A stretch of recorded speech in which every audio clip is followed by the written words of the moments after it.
It was a question, right? And people didn't answer it. They just told us all about globalization. Again, if you come to my writing workshops, you'll realize you have to do what's commanded. So again, I'd like you just to look at this. The preoccupation with the global. Everything is now global.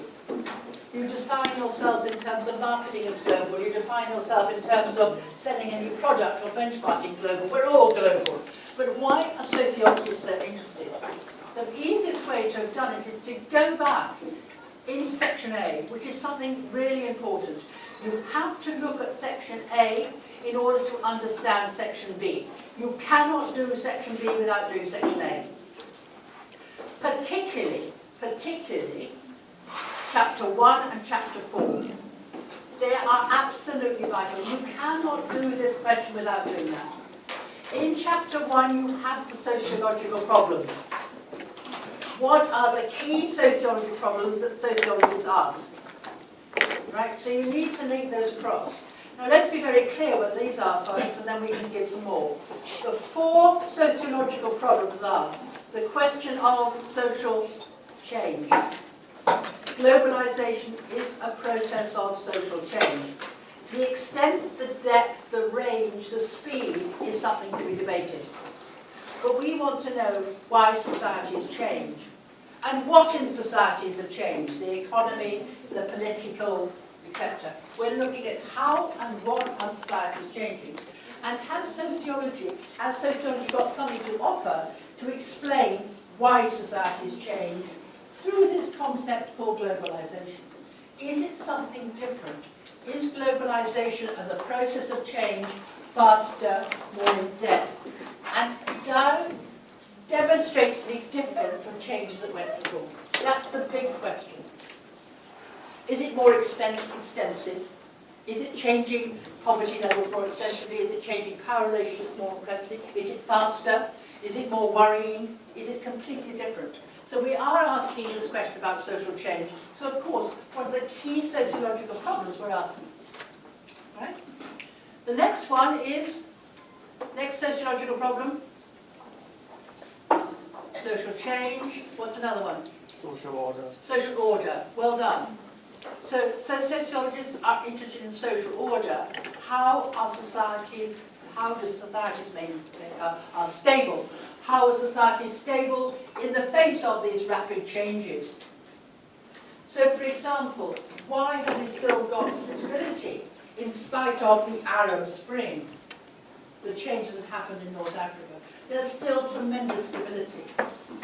Why have we got stability in the face of these changes? What is contributed to this? Is it because we're now all interconnected and we all depend on each other? The interconnection thesis. Is it because we actually don't see ourselves in terms of disorder, in terms of the nation state, but in terms of being world citizens? What keeps order? Do we have something called globalism, which we see the world as a whole, in terms of human rights, etc.? Right? Notice that when something happened recently in Singapore, the person that was accused of having too many drugs didn't get the death sentence. Why? And one explanation is that Singapore thought that maybe it was outside the world's set of values about the death penalty. Whereas in India, they have given the death sentence to those 4 people that raped that girl. Right? So again, it hasn't necessarily affected the extent of that in terms of social order. How is social order kept in a society undergoing such rapid changes? Is there a danger? Is there a danger of what we call conflation? Conflation? Economic crisis, right? Financial crisis. Have we got a danger of this? So we're interested in the stability, what is keeping society together under these rapid social changes. What's another big sociological problem? Change, order, identity. Who is it that we are? What are we? What makes us what we are? Do you remember we talked about socialization? What is our identity under globalization? Do you consider yourselves global citizens? Do you consider consider yourself still very much part of your local community? Do you see the world as one? What is it to be a member of this world? Are we increasingly individualized through technology and Facebook, etc.? How do we see ourselves? So again, identity, questions of identity. And this is chapter on culture. It's extremely important. Now, the big other one which you must link on identity is chapter 4 of postmodernity. Now, you've done postmodernity, haven't you? Postmodernity. In postmodernity, our cultures are fractured, are split up. You can be whatever you like now, because you can model yourself on David Beckham if you want to. You can model yourself on Madonna if you really have to. You can model yourself on a variety of things, because there are a variety of images that are going through the networks that you can measure yourself. You're no longer measuring yourself against your next door neighbour. So to the extent that we have a global culture, or the extent where the global cultures are fractured, that is postmodernity in chapter 4.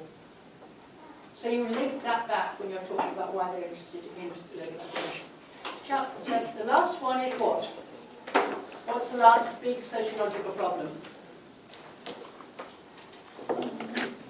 You know what you do when you study, you've done chapter 4, now I move to globalization, we'll forget about chapter 4 or chapter 1.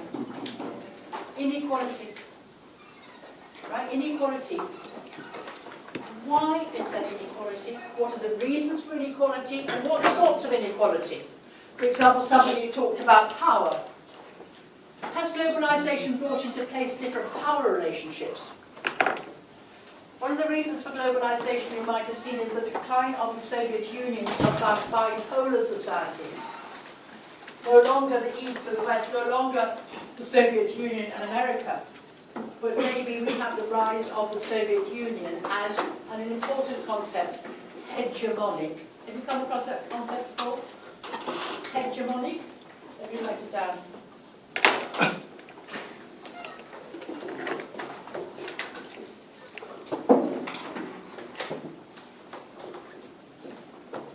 Hegemonic power is not just power, physical power.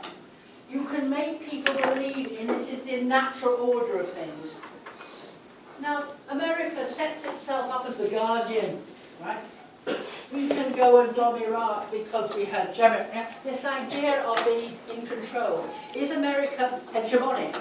Or do we have now the rise of China as a new hegemonic power? So we're looking at power relationships. Has globalization changed these power relationships? Do different groups have power that didn't have it before? For example, NGOs. NGOs, non-government organizations. Non-government organizations? Give me an example of a non-government organization. Microsoft. No, that is a private organisation. Well, no, Microsoft is an economic organisation. Non-government organisation. It's a good question. Non-government, things like Greenpeace, things like these big companies. Some of these big groups are more powerful than nation states. So that if Greenpeace want to change something, they can change it better than some of the local states. So again, different power relationships and inequality. So that's why they're interested. They're interested in whether globalization is producing more inequality. Do you know Singapore is the most unequal country in the world? Your Gini coefficient is incredibly high. Does it mean it's bad or good? We just got a lot of very, very rich people. But has globalization created greater disparities between the rich and the poor? Now, there's a huge debate about this. And one of the big debates is, yes, absolute poverty may have declined, right? There are not so many people living in absolute poverty as they were before, but relative poverty has increased. Do you understand the difference? Absolute poverty has declined, but relative poverty has increased. The gap between the rich and the poor is much, much greater than before. Now, the danger is here, is insecurity, instability. If you have these great gaps within countries and between countries, you have problems. Hence, Syria, hence Sudan, hence these other issues where you have gaps between the rich and the poor. In Singapore, because the levels of absolute poverty are quite high, quite low in comparison to the rest, it's less problematic. And you have a value system which stresses meritocracy. But you see what's happened in India. India, suddenly, with democracy, through democracy, you have a party which is for the poor, who wins the election. And how do they organise? They organise through the technology of Facebook, Twitter, and etc. So it will produce change. So relative poverty in terms of money, in terms of power, relative power relationships. We're interested in inequalities and the relationship between globalization and inequality. Right, so this is something we will look at in terms of economic globalization, in terms of the nation state. Right. Now, those are 4 areas that we're interested in. And we're now going to do 2 other ones, which is chapter 3, particularly, is what is the nature of globalization, ontological problems. Now, I'm going to talk a little bit about ontology when we do this. The next one is epistemological problems. What is it? Right? How do we know it's there? Right? Now, this is why we're interested. If you're having to write an essay on this, you could have done this easily. You've got 6 points. Why are sociologists interested in globalization? 1, they're interested in social stability. 2, they're interested in social change. 3, they're interested in inequality. 4, they're interested in identity. 5, they're interested in what is. And 6, how do we know? Right? That would be your essay title. Essay structure. And then each one of these is how to illustrate. Right? So please, this is important. Think back about what sociologists do and how they do it. And then you've got the answers to a lot of questions. All right? Happy so far? Right?